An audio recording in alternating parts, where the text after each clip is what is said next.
Okay guys, hari ni ada problem motor Virago. Virago apa? Virago 250. Dia ada masalah problem minyak petrol leaking kan. So kita hari ni kita dapat dah punca dia.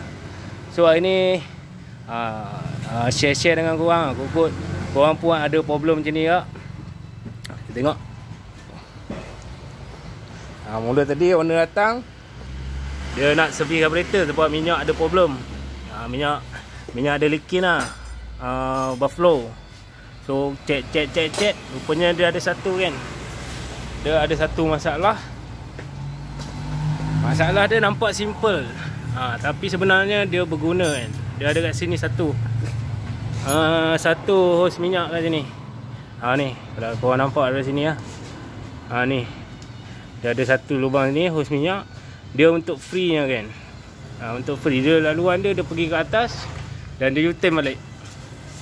So kalau korang ada masalah problem yang sama, korang boleh buat macam ni lah.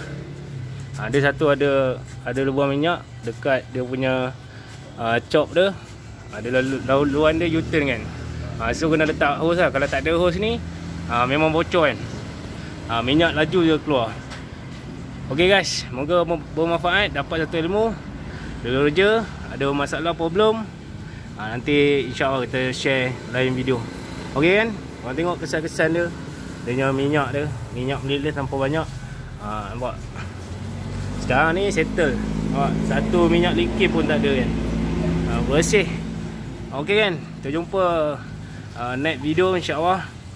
Kita buat cari masalah motor. Ok, Assalamualaikum, bye bye.